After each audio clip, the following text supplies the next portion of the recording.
আসুন আমরা আজকে ভাদ্র মাসের শুক্লপক্ষের একাদশীর ব্রত কথা শ্রবণ করি। স্কন্দ পুরাণ থেকে আজকে আমরা এই কথাগুলো শ্রবণ করব। স্কন্দ পুরাণে বর্ণিত শ্রীকৃষ্ণ যুধিষ্ঠির সংবাদ। প্রত্যেকটা একাদশীর ব্রত কথায় শ্রীকৃষ্ণ এবং যুধিষ্ঠির বলেছেন। শ্রীকৃষ্ণ বলেছেন, যুধিষ্ঠির শ্রবণ করেছেন। তো মহারাজ যুধিষ্ঠির যুদ্ধ, এই যে বিশাল মহাভারতের যুদ্ধ হলো, কুরুক্ষেত্রের মহাপ্রাঙ্গণে যে ধ্বংসলীলা হলো, এই ধ্বংসলীলা দেখে তিনি শোকে আহত হয়ে পড়েছিলেন। তিনি বুঝতে পারছিলেন না বিজয়ের মধ্যে এত দুঃখ আছে। এই রক্তভেজা সিংহাসনে বসে তিনি খুব দুঃখ পাচ্ছিলেন, তাই জীবনের সুখ শান্তি খুঁজছিলেন। এই সিংহাসনে বসাটা তার কাছে বিষাদময়, আনন্দের কিছুই তার কাছে ছিল না।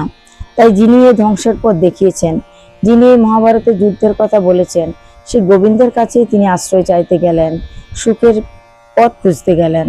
কারণ তিনি বুঝতে পারলেন জীবনের শেষ দিন ঘনিয়ে এসছে ধীরে ধীরে, আমাদেরকেও চলে যেতে হবে একদিন। তাই যুধিষ্ঠির ভগবান শ্রীকৃষ্ণের কাছে গিয়ে প্রশ্ন করছেন, শোক মোরা জীবন লইয়া সেই পথে তো যাওয়া যায় না, সেই জীবনের উন্নতির পথে বা মৃত্যুর দিকে। তাই আপনি সঠিক পথের দিশা দেখান। পবিত্র জীবন লইয়া যাইতে হইলে তো সুখের সন্ধান প্রয়োজন হয়। তো কুরুক্ষেত্রে যুদ্ধ লীলা ধ্বংস যেরকম আপনি দেখিয়েছেন, এখন আপনি এই পাণ্ডবদেরকে সেই মহাপ্রস্থানের উত্তরায়ণের পথ দেখান। যখন শ্রীকৃষ্ণকে এই কথা বললেন ভগবান শ্রীকৃষ্ণ, তখন ধীরে ধীরে যুধিষ্ঠিরকে উন্নতির পথ বা শান্তির পথ দর্শন করাচ্ছেন। পরম মঙ্গলময় শ্রীকৃষ্ণ দুর্ভাগ্য পীড়িত, সকর্ম বিপাকে অসংখ্য দুঃখ দাবানল ভোগী, কোটি বিগত আগত বর্তমান মানুষের উজ্জ্বল দৃষ্টান্ত স্বরূপ প্রতিনিধি মহারাজ যুধিষ্ঠিরকে ভূমিকায় দাঁড় করাইয়া নিনাদের বিধান উপায় স্বরূপ নিজ প্রিয় একাদশী ব্রত মাহাত্ম্য বলিতেছেন। উপলক্ষ যুধিষ্ঠির, কিন্তু কার জন্য বলেছে একাদশীর কথা? আমাদের জন্য, আমাদের সবার জন্য, আমাদের সবার মুক্তির জন্য এই একাদশী ব্রত কথা মহারাজ যুধিষ্ঠিরকে শ্রীকৃষ্ণ শ্রবণ করাচ্ছেন।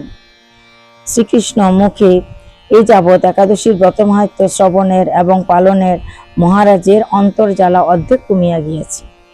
বৈশাখ মাস থেকে তো একাদশী করেই আসছি, তাই অর্ধেক জ্বালা কমে গেছে, কিন্তু পুরোটা তো হয়নি। তাই পুরোটা জ্বালা শান্ত হতে হলে তাকে 12 মাসের 24টা একাদশী ব্রত কথা শ্রবণ করতে হবে। এখন মহারাজ মুক্তির স্বাদ ও আনন্দের ভাদ্র মাসের শুক্ল একাদশীর মাহাত্ম্য প্রার্থনা করলেন শ্রবণ করার জন্য। পরম মঙ্গলময় ভগবান লোক পালক শ্রীকৃষ্ণ বলিলেন, মহারাজ, ভাদ্র মাসের শুক্ল পক্ষের মহাপুণ্য এই একাদশী ব্রত কথা। এই একাদশী ব্রত পালন করলে মুখ্য লাভ হয় এবং সর্বপাপ হরণ হয়। মহাপাপ তো নষ্ট হয় এবং সর্বপাপ হরণ করে। ইহার নাম বামন একাদশী। মণিগণ ইহাকে জয়ন্তী নামেও কীর্তন করিয়াছেন, অর্থাৎ কেউ কেউ ইহাকে জয়ন্তীও বলে। মহাপাপীগণের পাপের শান্তি এই ব্রত পালনে হয়। যাহারা নিজ সদ্গতি চায় তাহারা অবশ্যই এই ব্রত পালন করিবেন। আমরা যারা নিজের জীবনের সদ্গতি প্রার্থনা করি তারা অবশ্যই যেন এই ব্রতটা পালন করি। আর কোনো অপরাধ হয়ে গেছে, সেই অপরাধের জন্য অন্তর্জ্বালায় আমরা দগ্ধ হচ্ছি, তাই সেই যন্ত্রণা থেকে, সেই দুঃখ থেকে, যে পাপ ভুলবশত হয়ে গেছে তা থেকে শান্তি পাওয়ার জন্য এই একাদশীর থেকে আর অন্য কিছু উত্তম প্রকারে হতেই পারে না। তাই বলছেন, নিজের জীবনের সদ্গতি চাইলে অবশ্যই এই ব্রত কথা শ্রবণ করতে হবে এবং ব্রত পালন করতে হবে। এই ব্রত পালন করতে যাহারা বামনদেবের পূজা করিবে, ত্রিজগতে তাহার সমান আর কেউ হইবে না, তাহার সমস্ত পূজা করা হইয়া যায়। অর্থাৎ এই বামন একাদশীর দিন বামন ভগবানের পূজা করলে, তার শ্রীচরণে পদ্মফুল পুষ্প অর্পণ করলে সমস্ত পূজা করার ফল লাভ হয়। বামনদেব পদ্মফুলে সব থেকে বেশি সন্তুষ্ট হন। আরো একটি বিশেষ মধুর ঘটনা আছে।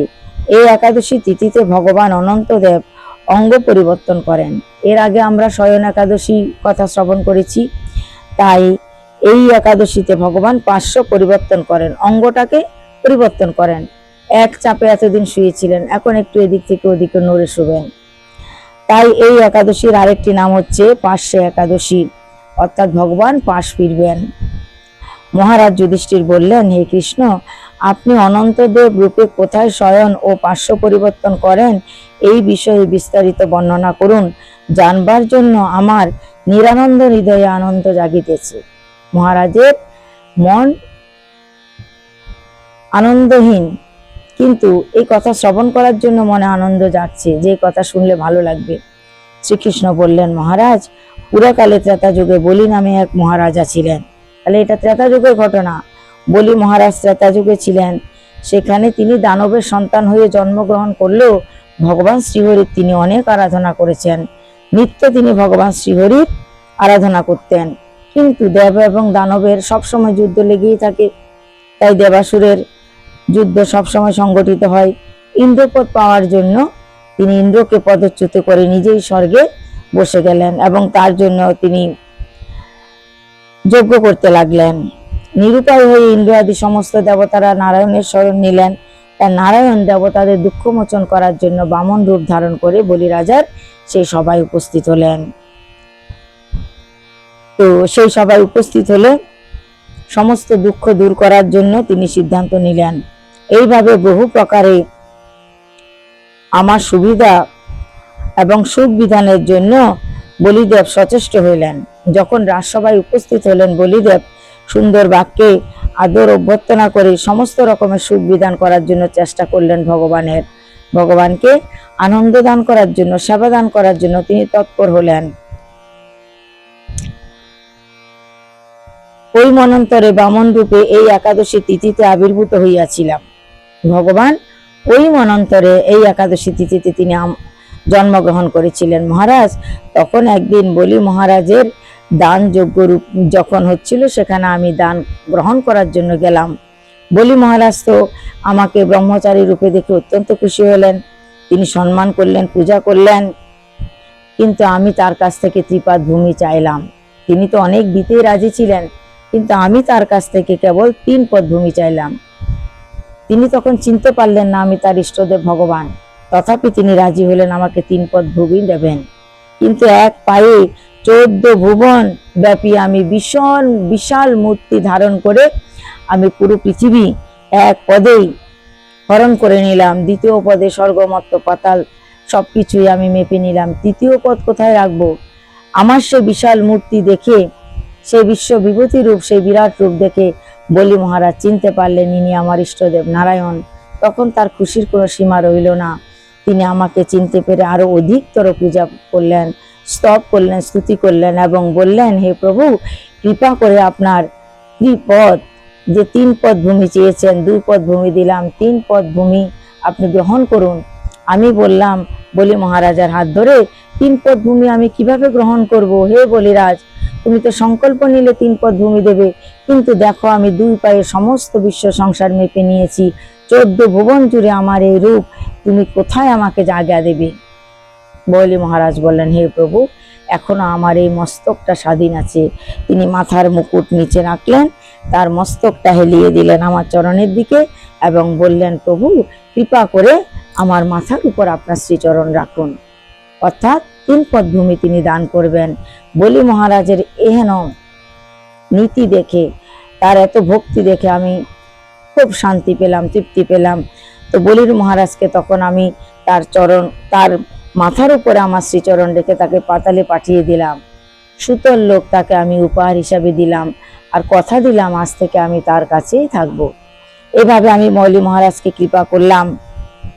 বলি মহারাজের তুতিতে সন্তুষ্ট হয়ে তাকে অদেয় আমার আর কিছুই ছিল না। বলি মহারাজও সন্তুষ্ট হলেন, আমিও প্রতিশ্রুতি পালন করলাম তার কাছে থেকে গিয়ে। এবং পূর্বে এই ভাদ্র মাসের শুক্ল একাদশীতেই সাগর শ্রেষ্ঠ ক্ষীরসাগরে শেষ নামে সর্পপৃষ্ঠে আমি আমার অপর মূর্তি নারায়ণ রূপে পার্শ্ব পরিবর্তন করিয়া শয়ন করিয়াছিলাম। ভগবান আরেক রূপে পার্শ্ব পরিবর্তন করে অনন্ত নাগের সর্পপৃষ্ঠে তিনি শয়ন করেছিলেন। এখানে দেখুন পরিষ্কার লেখা আছে, শুক্ল একাদশীতে সাগর শ্রেষ্ঠ ক্ষীর সাগরে। আমরা কোনো গ্রন্থে এখনো পাই নাই যে ভগবান এই কলমি শাকের উপরে শুয়েছে, পটলের উপরে মাথা দিয়েছে। এখানে কি লিখেছে দেখুন, সাগর শ্রেষ্ঠ ক্ষীর সাগরে শেষ নামে সর্পপৃষ্ঠে আমি আমার অপর মূর্তি নারায়ণ রূপে পার্শ্ব পরিবর্তন করিয়া শয়ন করিয়াছিলাম। তো কোথায় ভগবান শয়ন করলেন? ক্ষীর সমুদ্রে। কার উপরে? শেষ নাগের উপরে। পার্শ্ব পরিবর্তন করলেন কোথায়? শেষ নাগের উপরে। না পটলের উপরে, না কলমি শাকের উপরে। তিনি শেষ নাগের উপরে শুয়েছিলেন, সেখানে পার্শ্ব পরিবর্তন করলেন। এই একাদশী এই সমস্ত কারণে মহাপুণ্য পবিত্রা পাপ হারিণী যথাবিধি ভক্তি সহকারে আমরা এই যথাবিধি ভক্তি সহকারে আমার প্রিয় এই একাদশী ব্রত পালন করিলে পরম মঙ্গল লাভ করত সমস্ত জীব আমাকে প্রাপ্ত হইবে। তো এটা ছিল আজকের একাদশীর ব্রত কথা। ভাদ্র মাসের শুক্লপক্ষের একাদশীর ব্রত কথা আমরা শ্রবণ করলাম। পরবর্তীতে আমরা এই যে 4 তারিখ যে দ্বাদশী ব্রত করব, সেই দ্বাদশীর ব্রত কথা শ্রবণ করব। আজকে এই পর্যন্তই। জয় নিতাই, জয় শ্রী রাধেশ্যাম।